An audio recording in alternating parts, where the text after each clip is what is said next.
Like how in a relationship, both male and female contribute equally, so is to a pregnancy. Both male and female factors are important. One of the growing concerns while trying to get pregnant is the sudden diagnosis of azoospermia when you just do a semen analysis. So, I'm Dr. Sneha, consultant gynecologist and fertility specialist. I'm Dr. Pramod, consultant Andrologist. And in this video, we will be discussing about azoospermia. So, Dr. Pramod, what are the types of azoospermia that we see? Yeah, so broadly there are two types. So one is the non-obstructive azoospermia, which is called NOA.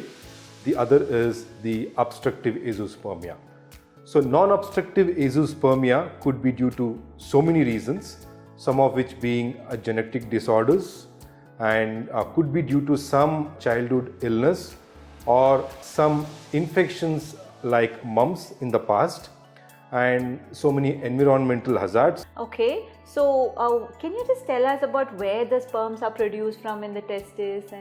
Yeah, so the sperms are produced in the testes, and then from the testes they travel up to the epididymis, and then they enter the vas deferens and they join by the seminal vesicles, and they finally enter the urinary tract, and then through the common urinary tract they come out of the penis. So that's how the sperm or the semen is ejaculated. And in the obstructive azoospermia, so whenever there is any blockage in this entire tract, that is when the obstructive azoospermia results. So what are the treatment options for obstructive azoospermia? How commonly can we retrieve sperms in them? Yeah, so obstructive azoospermia, the most important or the significant thing is we need to identify where the obstruction is, which means where the blockage is. So that's one of the most difficult part in evaluation of obstructive azoospermia, because it's not an easy task. Even the best available scans in the world, like the CT scan or the MRI scan, they will not accurately pick up where the obstruction is.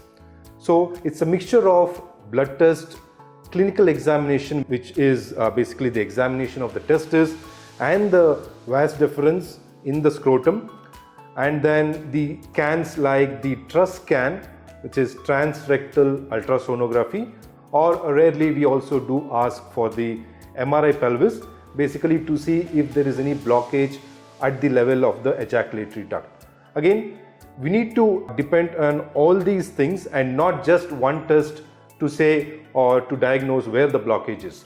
So that's the most difficult part. And the non-obstructive azoospermia, of course there is no any obstruction. We do not usually do tests to rule out non-obstructive azoospermia.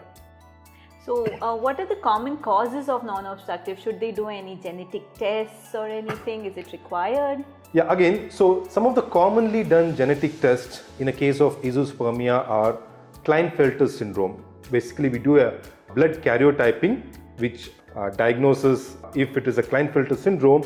So it comes as 46XXY, which means there is an additional X chromosome in a man, because of which he now has a Klinefelter syndrome, and then there is defective or inadequate or no production of the sperms.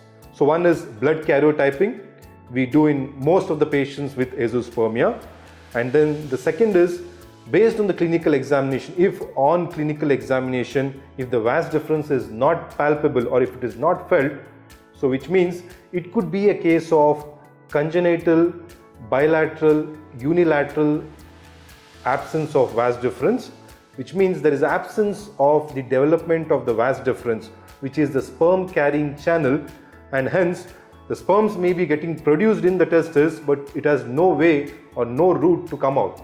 So we do something called as a CFTR gene mutation test in the blood. So that is to diagnose a CBAVD. Not very common, it's quite rare, but yes, we do come across sometimes here and there. So these are the two tests, and the third test is we do something called as a Y chromosome microdeletion test in a case of azoospermia. There are three different types, A, B, C. So these are the three common tests that we do. See, there are innumerable genetic mutations or changes that can happen, but practically we usually limit to these three tests when we are evaluating or treating a case of azoospermia. And if we come to know about a Y chromosome microdeletion and they go ahead and if we get sperms, we are able to retrieve sperms in them, and the woman conceives, and if it is a son, they're going to pass on the same Y chromosome. So that is going to get repeated in the son as well. So we need to explain this to the couple as well before undergoing the procedures, right? Yeah, very true. That's a good point, Dr. Sneha.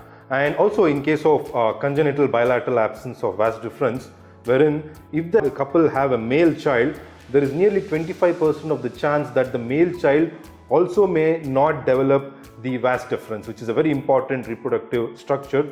And the male child, when he becomes an adult, so he too may have this problem of azoospermia. So that's why it's very important that we counsel. And of course, when we do this genetic test for the man, in the case of CBAVD, we also test the woman. The genetic test is done for the woman also, and if both are positive for this, so we need to spend extra time counseling them to help them decide whether they want to proceed with their own sperms or whether they would like to consider the option of the donor sperm. And now with the ongoing appearance of pre-implantation genetic testing of the embryos, we can also test the embryos if they have any of these genetic abnormalities and then go ahead. But while doing these tests, it is important to remember that if it is only not compatible with life or it is affecting the offspring in a serious manner, then we can reject these embryos. So that also needs to be explained to the couple. Okay, so how easy or difficult it is to do a PGD? What I'm asking is, can we do PGD for all patients, for all conditions, or there are any specific conditions or diseases where this is legally valid, or we can go ahead doing this test?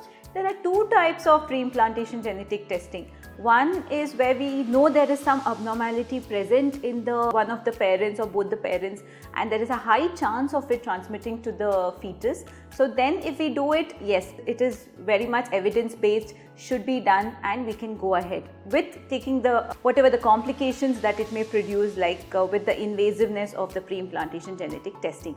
However, if it is done as a screening to just test for just chromosomes, all of them, so it is not very evidence-based, may not help much unless the woman is older age or multiple failures in the past.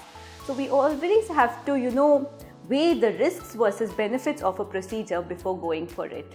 Okay, so one is the investigations, that is the scanning, the other is the genetic test, and also the most important is also we need to evaluate the hormonal status of the man.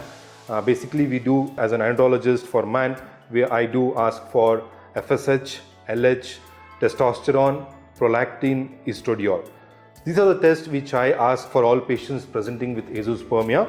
Sometimes there are conditions like hypogonadotropic hypogonadism, wherein all the hormones, which means the FSH, LH, testosterone, all these hormones are very, very low.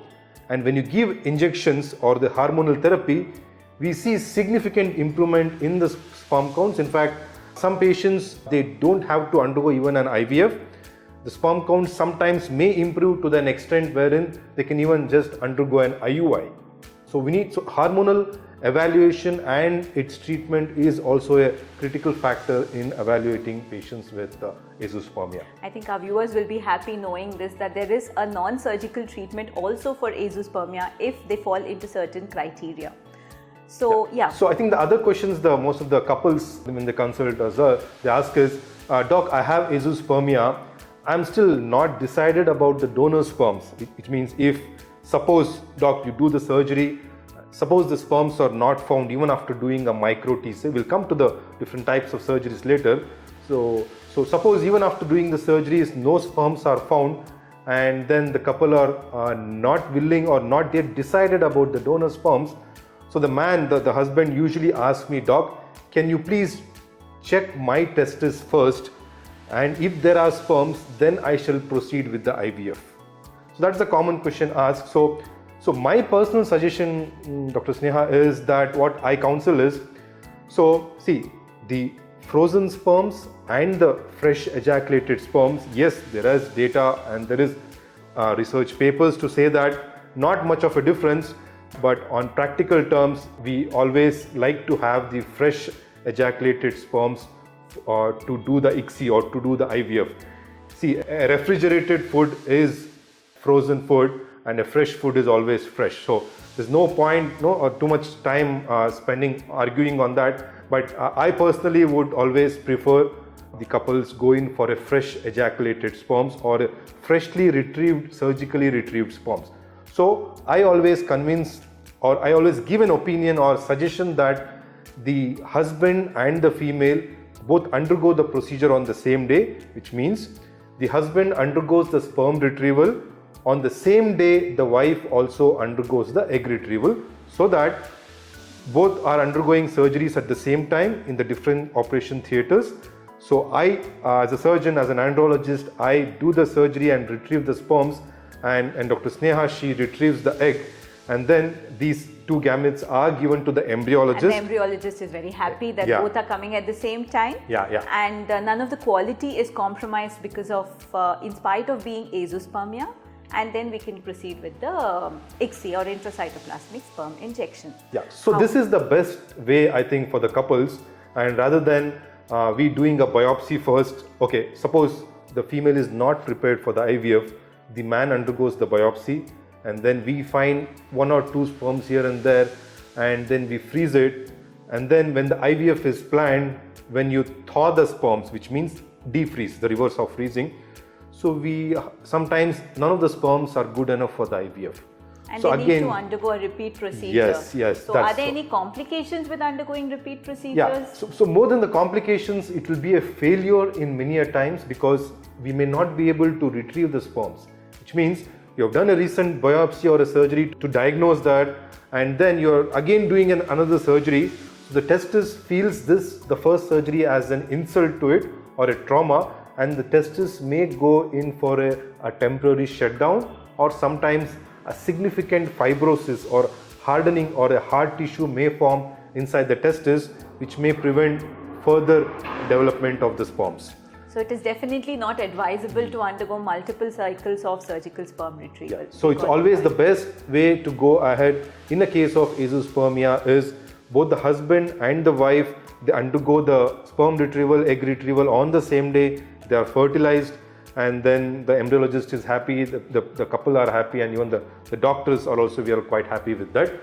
And if we get the sperms, it's all happiness everywhere. However, what if we do not get the sperms? It's always better that the couples are prepared for both the ways, plan A and plan B.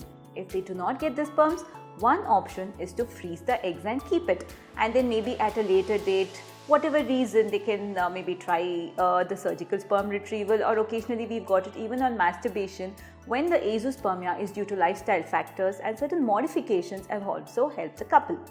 And another thing is, if they have decided for donor sperm ICSI, then it's better to go ahead with it, provided the couple are both in agreement. So I think the best way is same day retrieval, the sperm or the egg retrieval, and meanwhile I think it's always better that they make up their mind whether they want to proceed with the donor sperm or not on the same day. If they had decided this before the surgery, it makes things smoother, and always the IVF outcomes will be much better, I guess. Right. And so with the scientific advancements which have undergone in the process of male surgical sperm retrieval, ICSI and embryo culture, it is possible for a couple suffering with azoospermia to bear their own offspring, provided it is done by good hands. And also I think the female age, I think we discuss it very often in the medical forums, but many a times the couple are not aware that the female age is very, very important. Because see, a man can produce sperms all his life, even at 100 years of age. Good thing is a man can produce sperms, but a female, her time is set. Sorry, Dr. Sneha, but yes, that's the nature. So by the time, what the statistics says that by the time they reach 35 years of age, the woman's fertility, when compared to what she was at 25 years, the fertility would reduce by nearly 50% by the age of 35 years, and it comes down to 25% at 38 years, and it's just 5% at around 40 years of age. So when you plan for the younger the better. That's why. So no point that okay, let's keep waiting. See, I understand trying for a natural conception is good, but there should be some limit, or at some time, at some point, you need to realize that we have waited long enough, and it's time that we seek the fertility care specialist's help. So it's time that you take timely decisions and the success results are good. So for the best outcomes in an azoospermia condition, it is always better to visit an IVF lab where there is both the andrologist and the fertility specialist work hand in hand with the embryologist in a good embryology lab setup to provide you the best results.